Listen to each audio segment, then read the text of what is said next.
الشيطان اللعين الرجيم. بسم الله الرحمن الرحيم. نحمده ونستعينه ونستغفره ونعوذ بالله من شرور أنفسنا ومن سيئات أعمالنا. من يهد الله فلا مضل له ومن يضلل فلا هادي له. أما بعد فقد قال الله تبارك وتعالى في كتاب محكمه المجيد. بسم الله الرحمن الرحيم. فقل تعالوا ندعو أبناءنا وأبناءكم ونساءنا ونساءكم وأنفسنا وأنفسكم ثم نبتهل فنجعل لعنة الله على الكاذبين. ناظرین کرام، سب سے پہلے عید مباہلہ کے حوالے سے آپ تمام مسلمانان جہان کی خدمت میں ہدیہ تبریک عرض کرتا ہوں. اسی حوالے سے چنانچہ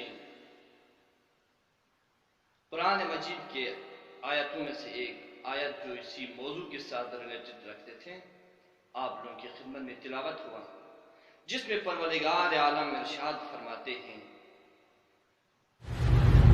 جب نصارائے نجران پیغمبر گرامی اسلام کے ساتھ بہت زیادہ بحث و گفتگو کے بعد بھی نہ مانا، تو پھر پروردگار نے اپنے حبیب سے مخاطب ہو کے فرمایا فقل، آپ کہہ دیں میرے حبیب، تعالو، آئیے، ندعو ابناءنا و ابناءکم، ہم اپنے بیٹوں کو لے آئیں گے، تم اپنے بیٹوں کو لے آؤ، ونساءنا ونساءکم، ہم اپنے عورتوں کو لے آئیں گے اور تم اپنی عورتوں کو لے آؤ، وانفسنا وانفسکم، ہم اپنے نفسوں کو لے آئیں گے اور تم اپنے نفسوں کو لے آؤ، ثم نبتہل، اس کے بعد ہم مباہلہ کریں گے، فنجعل لعنت اللہ علی الکاذبین، اور خدا کی لعنت قرار دیں گے ان کے اوپر جو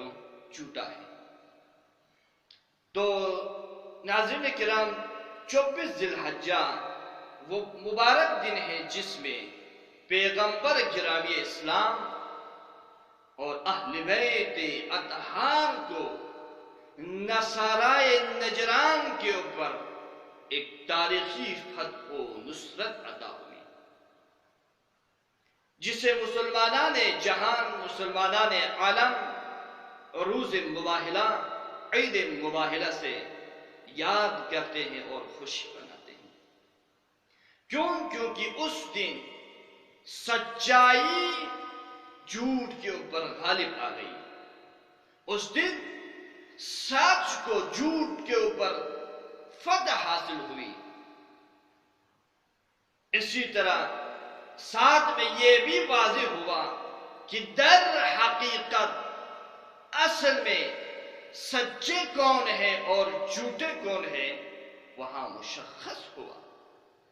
تو عزیزان محترم، مباہلہ جہاں پر پیغمبر کی حقانیت کو ثابت کر رہا ہے، وہیں پر اس بات کا بھی اظہار کر رہے ہیں کہ جب کبھی دین کی عزت اور آبرو کا سوال پیش آئے، جب کبھی دین کی عزت اور آبرو کا مسئلہ پیش آئے، تو وہاں پر انسان کے کردار میں اتنا وزن ہونا چاہیے کہ خود مد مقابل لے کر اس کی حقانیت اور اس کی صداقت کا اعتراف کریں، جس طرح میدان مباہلہ میں ہوا. ابھی پیغمبر گرامی اسلام نے، ابھی خاتم المرسلین نے ابھی کچھ کہا ہی نہیں تھا، پنجتن پاک میں سے کسی نے ابھی تک زبان کھولی ہی نہیں تھی، ابھی یہ انوار مقدسہ خاموش تھے، لیکن ان کی خاموشی میں اتنا وزن تھا، اتنی سنگینی تھی کہ نصارائے نجران یہ کہنے کے اوپر مجبور ہو گیا، انی لأرا وجوہا، میں کچھ ایسے چہروں کو دیکھ رہا ہوں، اگر یہ 10 پہ دعا ہو جائے تو یہ پہاڑ میری ذریعہ ہو جائے گا. اگر یہ دست میں دعا ہو جائے تو مسیحیت صفحہ ہستی سے مٹ جائے گا. لہذا انہوں نے اپنی شکست تسلیم کیا اور جزیہ دینے کے اوپر قائل ہو گیا، مان گیا. لیکن یہاں پر عزیزان محترم ایک نکتہ عرض کرنا چاہتا ہوں، وہ یہ ہے کہ افسوس ہے مسلمانوں، تمہاری غیرت کہاں گئی ہے؟ یہ نصارہ ہے، یہ مسیحی ہوتے ہوئے اس قدر معرفت تھی ان کے اندر کہ ان انوار مقدسہ کو دیکھ کر ان کی حقانیت کا اندازہ لگایا، ان انوار مقدسہ کو دیکھ کر ان کی صداقت کا اندازہ لگا دیا. لیکن تم کئی برسوں ساتھ رہنے کے باوجود، کئی برسوں ان کے ساتھ اٹھک بیٹھک کرنے کے باوجود ان کی صداقت کا پتہ نہیں چلا، ان کی حقانیت کا پتہ نہیں چلا.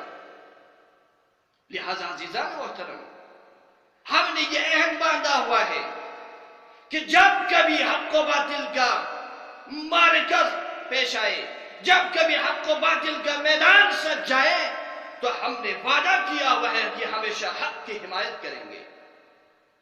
لہذا آج ہمارے لیے یہ مباہلے کا میسج بھی یہی ہے، مباہلے کا پیغام یہی ہے کہ ہم اپنے اندر، ہم اپنے اخلاق اور کردار کو اتنا وزنی بنائیں، اتنا ہیوی بنائیں کہ ہمارا مد مقابل، ہمارا دشمن خود ہماری حقانیت اور ہماری صداقت کا اعتراف کرے. ہمارا خاموشی، ہمارا سکوت ان باطل پرست اور طاغوتی طاقتوں کے شور شرابے پر بھاری آ جائے. آج مباہلے کا پیغام یہی ہے. لہذا پروردگار عالم سے دعا ہے، خداوند پاک پروردگار ہمیں پیغمبر اور آل پیغمبر کی تعلیمات کے اوپر چلنے کی توفیق عطا فرما. وآخر دعوانا ان الحمدللہ رب العالمین.